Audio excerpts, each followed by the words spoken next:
Do like share and subscribe, और कृपया करके इस चैनल को बढ़ाने के लिए आप इसको सब्सक्राइब कीजिए, साथ साथ अपने दोस्तों के बीच में भी इसको शेयर जरूर कीजिए। धन्यवाद। गुड इवनिंग फ्रेंड्स, आज की अपडेट कुछ इस प्रकार से हैं। पाकिस्तान के पूर्व प्रधानमंत्री इमरान खान के खिलाफ सेना प्रमुख जनरल असीम मुनीर अब आखिरी प्रहार की तैयारी कर चुके हैं। पाकिस्तान में सभी टीवी चैनलों को सेना ने फ़ोन कर के बोल दिया है कि इमरान खान का न तो भाषण दिखाया जाएगा, न ही उनके नाम का कहीं किसी भी न्यूज़ में जिक्र होगा।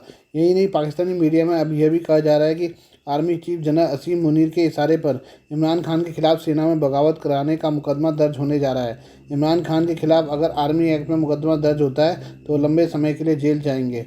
पाकिस्तानी पत्रकार कामरान यूसुफ के मुताबिक इमरान खान के खिलाफ मुकदमा दर्ज होने के बाद उन्हें अरेस्ट किया जाएगा। इस बार मीडिया में इस खबर की पूरी तरह से बयान किया जाएगा।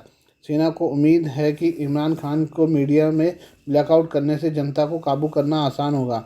इमरान खान के जेल में रहने के दौरान ही सेना और शहबाज सरकार चुनाव कराएगी। इस चुनाव में इमरान खान लड़ नहीं पाएंगे और उनका राजनीतिक करियर फिलहाल के लिए ख़त्म हो जाएगा। दरअसल पीटीआई समर्थकों की हिंसा के दौरान पार्टी का एक समूह आशा कर रहा था कि सेना के अंदर इमरान के समर्थन में बगावत शुरू होगी। इससे आखिरकार जनरल असीम मुनीर को पद छोड़कर जाना होगा। द फ्राइडे टाइम्स की रिपोर्ट के मुताबिक इमरान भी इस परिणाम की उम्मीद लगाए बैठे थे, लेकिन ऐसा हुआ नहीं। अब जनरल मुनीर उनसे हिसाब बराबर करने में जुट गए हैं। पीटीआई के प्रमुख इमरान खान को अपने जीवन की सबसे कठिन लड़ाई का सामना करना पड़ रहा है।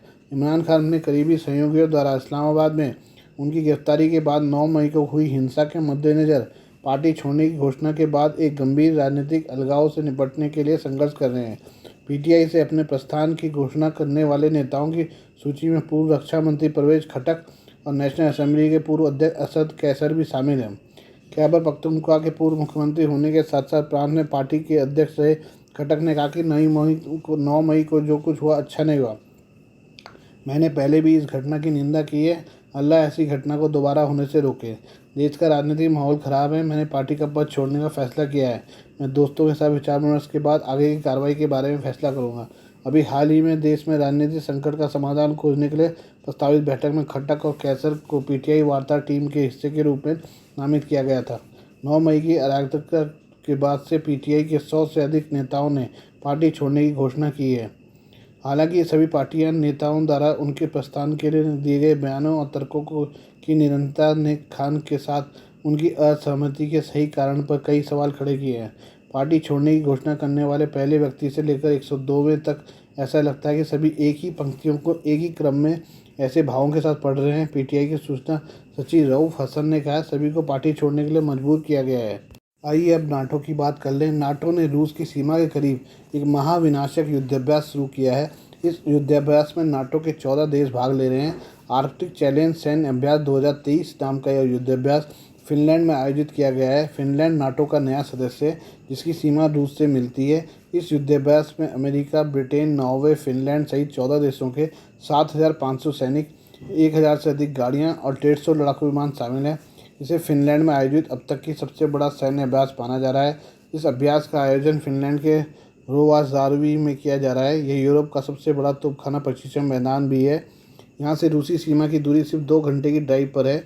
आर्कटिक चैलेंज 2023 में हिस्सा ले रहे 10वीं माउंटेन डिवीजन के अमेरिकी सेना के मेजर जनरल ग्रेगरी एंडरसन ने कहा है कि उनका देश फिनलैंड की रक्षा के लिए तैयार है। उन्होंने कहा कि हम यहाँ हैं और प्रतिबद्ध हैं। फिनलैंड की रक्षा में मदद करने के लिए अमेरिकी सेना नाटो के इस नए सहयोगी के साथ ट्रेनिंग दे रही है। नाटो एयर कमांड के अनुसार इस युद्धाभ्यास में 14 नाटो सदस्यों और भागीदार देशों के लगभग 150 विमान अपनी क्षमता का प्रदर्शन कर रहे हैं। स्वीडिश लैंड फोर्सेस के कमांडर मेजर जनरल कार्ल एंगले ब्रेक्सन ने कहा है कि हम फिनलैंड की रक्षा का हिस्सा बनना चाहते हैं, इसलिए हम बाकी सहयोगी देशों के साथ योजना बना रहे हैं। स्वीडन फिनलैंड का निकटतम सैन्य साझेदार है। दोनों देशों ने पिछले साल यूक्रेन पर रूस के आक्रमण के बाद दशकों पुरानी गुटनिरपेक्षता की नीति को छोड़कर नाटो की सदस्यता के लिए आवेदन किया था। फिनलैंड औपचारिक रूप से 4 अप्रैल को नाटो में शामिल हो गया है, लेकिन तुर्की और हंगरी की आपत्तियों के कारण स्वीडन की सदस्यता रुक गई है। फिनलैंड के नाटो में शामिल होने से रूसी सीमा पर इस सैन्य गठबंधन की मौजूदगी दुगनी हो गई है। उम्मीद की जा रही है कि जुलाई में लिथुआनिया की राजधानी विलियम्स में होने वाले नाटो शिखर सम्मेलन में स्वीडन को भी इस सैन्य गठबंधन में शामिल कर लिया जाएगा। रूस की सीमा के नज़दीक नाटो के युद्धाभ्यास को लेकर रूस चौकन्ना है। रूस ने पहले ही धमकी दी है कि अगर फिनलैंड में नाटो सेना की मौजूदगी दिखी तो फिनिश लोगों को अपने घर के सामने परमाणु बम के खौफ में रहना होगा। रूस ने पहले से ही फिनलैंड की सीमा पर अपने सैनिकों की संख्या को बढ़ा दिया है। इसके अलावा रूसी रडार 24 घंटे फिनिश सीमा की निगरानी कर रहे हैं। ये रडार फिनलैंड के सैकड़ों किलोमीटर अंदर तक जासूसी करने में सक्षम है। आइए अब हम संयुक्त राष्ट्र के बारे में कुछ बात कर लें। भारत लंबे समय से संयुक्त राष्ट्र की सुरक्षा परिषद में बदलाव की मांग कर रहा है। अब एक बार फिर संयुक्त राष्ट्र में भारत के स्थायी प्रतिनिधि रुचिरा काम्बोज ने कहा है कि संयुक्त राष्ट्र की सुरक्षा परिषद विकृत और अनैतिक है और यह अभी भी उपनिवेशवाद की सोच से चल रही है। बदले भू राजनीतिक परिदृश्य में यह नई ताकतों के उभार को प्रतिबिंबित नहीं करता है। संयुक्त गुरुवार को संयुक्त राष्ट्र के मुख्यालय में सुरक्षा परिषद में सुधारों को लेकर राउंड टेबल चर्चा का आयोजन किया गया। इस चर्चा का आयोजन भारत, ब्राज़ील, दक्षिण अफ्रीका, सेंट विंसेंट और ग्रेनाडा के डिप्लोमेट शामिल हुए। बैठक के दौरान संयुक्त राष्ट्र में भारत के स्थायी प्रतिनिधि रुचिरा काम्बोज ने कहा कि संयुक्त राष्ट्र सुरक्षा परिषद की मौजूदा संरचना आज की बहुध्रुवीय और आपस में जुड़ी हुई दुनिया की हकीकतों से परे है। राष्ट्र के अधिकारियों और नीति विशेषज्ञों ने इसे तुरंत सुधार करने की मांग की है। संयुक्त राष्ट्र सुरक्षा परिषदों में सुधार की मांग। काम्बोज ने कहा है कि सुरक्षा परिषद का गठन एक अलग युग में हुआ है और यह नई ताकतों को उभार को प्रतिबंधित नहीं करती है। आज जब भू राजनीतिक परिदृश्य बदल रहा है तो देश ज़्यादा समान और निष्पक्ष वैश्विक व्यवस्था चाहते हैं। काम्बोज ने कहा कि आज अभूतपूर्व वैश्विक चुनौतियाँ दुनिया के सामने हैं। ऐसे में संयुक्त राष्ट्र में सुधारों की जरूरत है। जलवायु परिवर्तन, आतंकवाद, आपदा और मानवीय संकट के चलते एकजुट होकर जिम्मेदारी से कदम उठाने की जरूरत है। काम्बोज ने सभी देशों से अपील की है कि वे संयुक्त राष्ट्र सुरक्षा परिषद में सुधारों के लिए प्रयास करें। भारत के शीर्ष think tank observer research foundation के अध्यक्ष समीर सरन ने कहा है कि इस बात का समर्थन नहीं किया जा सकता कि आज की बहुध्रुवीय दुनिया में पिछली सदी के युद्ध में जीते हुए कुछ देश आज भी दुनिया का प्रबंधन करें। उन्होंने कहा कि युद्ध इतिहास की बात है और उसी तरह कुछ देशों का प्रभाव और क्षमताएँ भी बीते दिनों की बात हो चुकी हैं। सुरक्षा परिषद का मौजूदा ढांचा अनैतिक है। सरन ने कहा कि युद्ध का बोझ उपनिवेशी देशों ने झेला और उसका फ़ायदा उपनिवेश बनाने वाले देशों को मिला। बता दें कि संयुक्त राष्ट्र सुरक्षा परिषद में 5 स्थायी सदस्य हैं। इनमें अमेरिका, फ्रांस, चीन, रूस और ब्रिटेन शामिल हैं। 15 देशों की परिषद में अन्य देश अस्थायी सदस्य होते हैं और वो बदलते रहते हैं। आइए अब हम प्रधानमंत्री मोदी की अमेरिकी यात्रा के बारे में कुछ बात कर लें। प्रधानमंत्री नरेंद्र मोदी जून में अमेरिका के राजकीय दौरे पर जाने वाले हैं। उनके दौरे को ऐतिहासिक बताते हुए भारत अमेरिका व्यापार परिषद USIBC के अध्यक्ष अतुल कश्यप ने कहा कि इस यात्रा पर दुनिया की निगाहें टिकी हैं।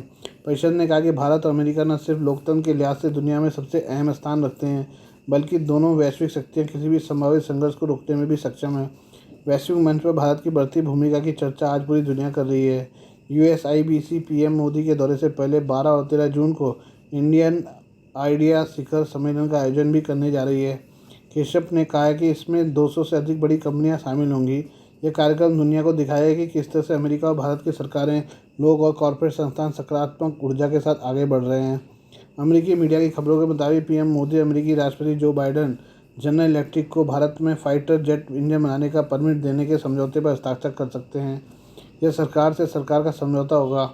इससे दोनों देशों के बीच रक्षा और प्रौद्योगिकी के संबंध अगले स्तर तक बढ़ जाएंगे। इसे लेकर केशप ने कहा कि रक्षा क्षेत्र में दोनों देशों के संबंध काफ़ी मजबूत हुए हैं, हालांकि अब भी बहुत कुछ किया जाना बाकी है। USIBC के मुताबिक व्यापार परिषद की एरोस्पेस व रक्षा समिति दोनों देशों के रक्षा क्षेत्र के उत्पादों को करीब लाने के लिए इंडस एक्स का आयोजन करेगी। केशप ने बताया कि PM मोदी के दौरे को सफल बनाने की कवायद के तहत ही अगले सप्ताह अमेरिका रक्षा मंत्री लॉयड ऑस्टिन भारत जाने वाले हैं, जहां वे रक्षा मंत्री और राष्ट्रीय सुरक्षा सलाहकार अजीत डोभाल से मुलाकात करेंगे। भारत अमेरिकी रणनीतिक साझेदारी फोरम USISPF के मुताबिक परमाणु समझौते के बाद से भारत और अमेरिका के रक्षा सहयोग काफ़ी सुधरे हैं। भारत के राष्ट्रीय सुरक्षा सलाहकार अजीत डोभाल के साथ फरवरी में USISPF के बोर्ड के सदस्यों की बैठक भी हुई थी। इसमें रक्षा उद्योग से जुड़ी अमेरिकी कंपनियों ने मोदी सरकार की आत्मनिर्भर भारत पहल के तहत भारत में ही सैन्य हार्डवेयर बनाने, साइबर सुरक्षा, कृत्रिम बुद्धिमत्ता जैसी उन्नत तकनीकों पर काम करने की प्रतिबद्धता दिखाई थी। राष्ट्रपति जो बाइडेन गुरुवार को कोलोराडो में अमेरिकी वायुसेना अकादमी के उपाधिग्रहण समारोह के दौरान लड़खड़ाकर गिर पड़े। दरअसल प्रमाण पत्र देने के बाद बाइडेन जैसे ही आगे बढ़े, उनका पैर सैंडबैग रेत से भरा बैग में फंस गया और वो गिर पड़े। हालांकि गिरने के तुरंत बाद उन्हें वायुसेना के अधिकारी के साथ साथ उनके US सीक्रेट सर्विस के 2 सदस्यों द्वारा उठाया गया और जल्दी से उठे वापस अपनी सीट पर चले गए। लेकिन बाइडेन के गिरने का वीडियो सोशल मीडिया पर वायरल हो गया। बाइडेन ने अमेरिकी वायुसेना अकादमी के स्नातकों को स्वयं को इस सेवा के लिए चुनने पर धन्यवाद दिया। उन्होंने कहा कि अब उनके पास एक ऐसी दुनिया में आगे बढ़ने का महान विशेषाधिकार है जो आने वाले वर्षों में और अधिक भ्रमित करने वाला होगा। हालांकि स्नातकों को डिग्री सौंपने के बाद मंच पर ठोकर लगने से उनकी उपस्थिति बाधित हुई। व्हाइट हाउस ने कहा है कि गिरने के बाद राष्ट्रपति जो बाइडेन ठीक हैं। वह उस वक्त लड़खड़ा गए जब वो पोडियम से वापस जा रहे थे, जहां से उन्होंने अकादमी के स्नातकों को संबोधित किया। उन्होंने सैकड़ों कैडेट्स को बधाई दी और प्रमाण पत्र वितरित किए। व्हाइट हाउस के संचार निदेशक बेन लाबोट ने ट्वीट कर बताया कि बाइडेन पूरी तरह ठीक हैं। वह हाथ मिलाते समय मंच पर एक सैंडबैग से टकराकर गिर गए थे। जानकारी के मुताबिक जिस प्लेटफॉर्म पर जो बाइडेन खड़े थे उसके करीब रेत से भरे बैग लगाए गए थे, जैसा कि वीडियो में देखा जा सकता है। गिरकर संभलने के बाद बिना किसी सहायता के राष्ट्रपति अपनी सीट पर वापस चले गए और समारोह के दौरान उत्साहित दिखे। बता दें कि बाइडेन 80 वर्ष के हो चुके हैं। इससे पहले भी बाइडेन के लड़खड़ाकर गिरने की खबरें सामने आई। इस साल फरवरी में बाइडेन विमान की सीढ़ियां चढ़ते समय लड़खड़ाकर गिर गए थे। बताया गया था कि बाइडेन पोलैंड की राजधानी वार्सो में एयरफोर्स वन पर सवार होने के लिए सीढ़ियां चढ़ते समय लड़खड़ाकर गिर गए थे। हालांकि चंद सेकंडों में उन्होंने खुद को संभाल लिया था। इस घटना का वीडियो भी सामने आया था। आइए अब हम चीन के बारे में बात कर लें। चीन अक्सर अपने क्रियाकलापों को लेकर चर्चा में रहता है। अब एक बार फिर चीन की चर्चा हो रही है। दरअसल चीन ने एक सीक्रेट मिशन के तहत जमीन के भीतर 10,000 मीटर गहरा गड्ढा खोदा जा रहा है। चीन ने अपने इस मिशन की वजह का खुलासा नहीं किया है, लेकिन माना जा रहा है कि चीन ऊर्जा और खनिज की खोज कर रहा है। दुनिया की दूसरी सबसे बड़ी अर्थव्यवस्था चीन ने अपने सिंजियांग प्रांत में मंगलवार से खुदाई का काम शुरू कर दिया है। इससे पहले चीन ने गोबी रेगिस्तान स्थित अपने सैटेलाइट लॉन्च सेंटर से 3 अंतरिक्ष यात्रियों को स्पेस में भेजा है। मीडिया रिपोर्ट्स के अनुसार चीन की यह खुदाई धरती की क्रेटेशियस सिस्टम परत तक जाएगी, जहाँ लगभग 145 मिलियन वर्ष पुरानी चट्टानें हैं। यह प्रोजेक्ट काफ़ी मुश्किल बताया जा रहा है। चीन यह खुदाई क्यों कर रहा है उसके बारे में चीन ने खुलासा नहीं किया है, लेकिन चीनी वैज्ञानिकों का कहना है कि इस खुदाई से कई खनिज संसाधनों और प्राकृतिक आपदाओं के बारे में अहम जानकारी मिल सकती है। उल्लेखनीय कि अभी भी धरती में सबसे गहरी खुदाई की रूस के नाम पर है। रूस ने साल 1989 में 12,262 मीटर गहरा गड्ढा खोदा था। रूस को इतनी गहराई तक खुदाई में 20 साल का समय लगा था। चीन लंबे समय से ज़मीन में इतनी गहरी खुदाई की योजना बना रहा था। साल 2021 में भी चीन के राष्ट्रपति शी जिनपिंग ने अपनी एक स्पीच में भी इसका जिक्र किया था। आज के लिए बस इतना ही। बाकी मिलते हैं कल आपसे नई खबरों के साथ। धन्यवाद।